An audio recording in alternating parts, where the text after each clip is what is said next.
Our next speaker of this morning is Eric Brandt. Eric says that this will be his last speech. What? That won't be on our new Pathways track. And promises his next speech will be the icebreaker out of Pathways.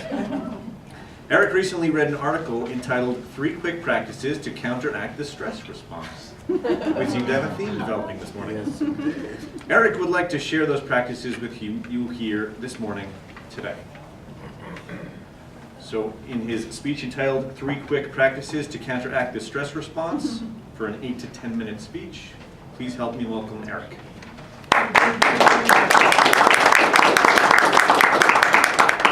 Thank you, Bill.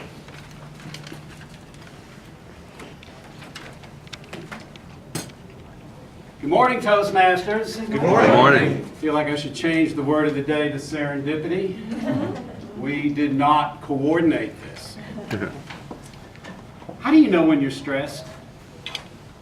How do you know when you're stressed? Eating my heart. No problem getting answers here. For me, I call it the 360.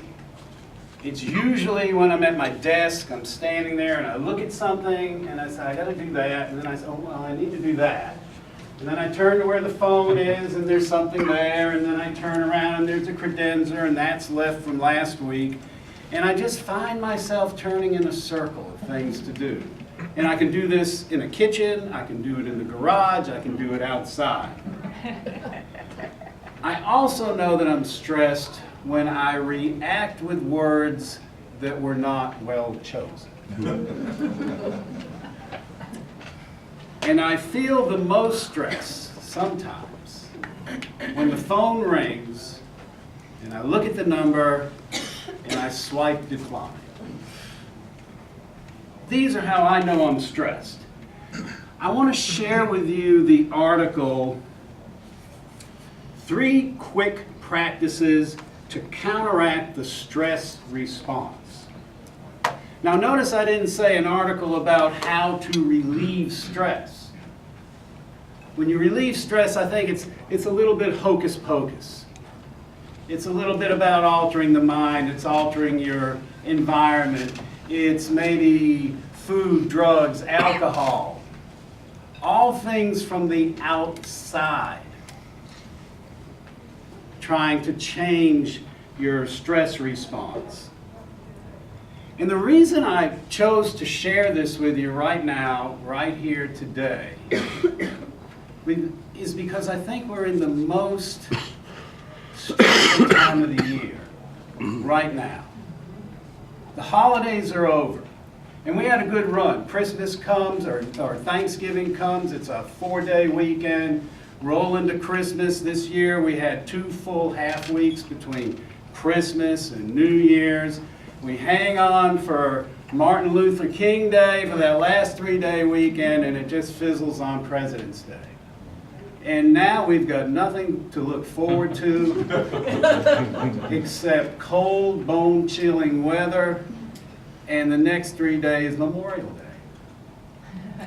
So it's this time of the year.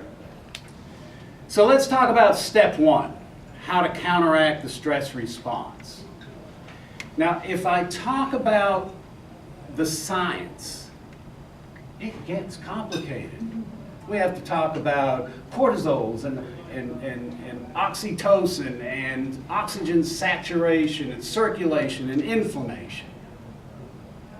But if we talk about the process of counteracting the stress relief, that's easy. In fact, it's just as simple as a sigh. So let's try that. Take a breath in and just sigh.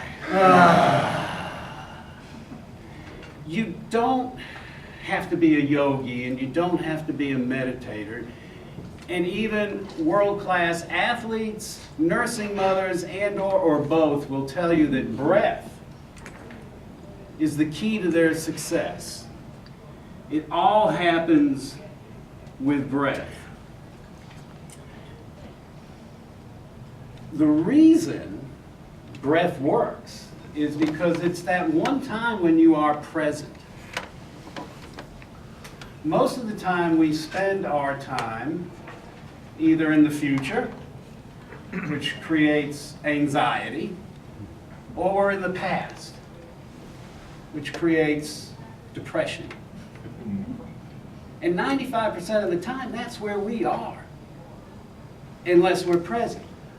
And present is best described by a breath. So this time, what I'd like you to do is inhale to a count of 3, hold it, and then exhale with an audible sigh. So breathe in, hold it, and with an audible sigh.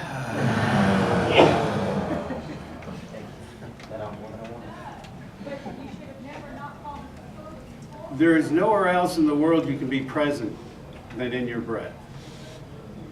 Now, when I sigh, the yogis call it, I don't know what they call it, it's a horse breath or something, but if you don't want to sound like you're in trouble, I call it the Darth Vader. So it's that. So one last time. Breathe in, hold it, and the greatest gift you can give anybody is to be present. Plain and simple. Step 2. Step 2 to counteract the stress response is progressive muscle relaxation. Tension and stress are almost interchangeable. If you look at the science readings, you talk about concrete, they talk about the stress, when will concrete fail, when will beams fail, when will ropes snap. Those are all stress, tension related. Our muscles hold our stress. So the progressive muscle technique simply is about creating additional stress in the muscle. And then when you release that, it causes the muscles to relax more than they were, thus reducing or counteracting the stress. Now there's lots of ways to do this. The most simple way to do this right here is just get comfortable in your chair. And what we're going to go through is a progression of the different body parts, and we're going to stress them and relax them. So close your eyes. Get a sense for where you are, where your seat is, your feet on the floor, your hands. And just with your feet, try to constrict and stress and tense your foot muscles, whether it's your ankles or your toes flipping up or scrunching down. Hold them tight, let them go. Same thing with your legs. Stress all the muscles in your legs, your lower leg, your thigh, hold it tight, squeeze it, let it go. Give it a breath. If you're holding that tension tight, you need that breath to, okay. Hit the lower abdominal and the glute area. Squeeze it tight, hold it, let it go. Your chest, come up to your chest, tighten it, feel the pressure, squeeze it hard, let it go. Your neck, same thing, squeeze it, feel it, let it go.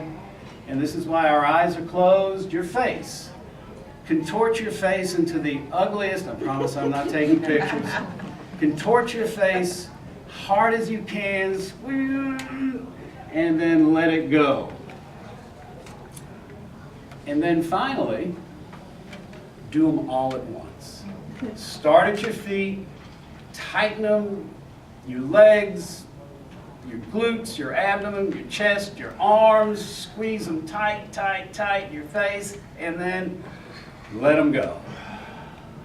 Now ideally this works better if you're laying on the floor, and you really need about 5 minutes to hold each of the responses. Step 3 to counteract stress is just to give somebody a hug. The human touch is more healing than just about any medicine. Now there are right ways to hug and there are incorrect ways to hug. And so before I demonstrate a correct hug, I want to talk about improper ways to hug. So I need a volunteer. Oh, Eric, all right. All right, so we're going to demonstrate incorrect hugs. So one of the incorrect hugs would be what we call the teepee hug. We don't really want to touch, but we're hugging. So it's kind of like, we haven't practiced, put your hand on my shoulder. So we're standing far apart, but yet we're just doing a little bit of this. So that's the teepee hug. Now we have the half hug, which is kind of the side. Yeah, you know, it's just like. And that's also called the European hug, right? It's like this. All right. And then, of course, the bro hug. Bro hug is. We all know how that goes. Fairly masculine. Hug like you mean it. A good hug begins with a smile. It should last for 1 or 2 seconds. And what you should connect with is their breathing, your breathing. So a good hug, come together, hold it, and release. Good job. You all are saved by the red light. If you just needed the hug, you didn't need to do speech, just ask us. Adopt these 3 techniques and stress will be reduced in your life forever. Because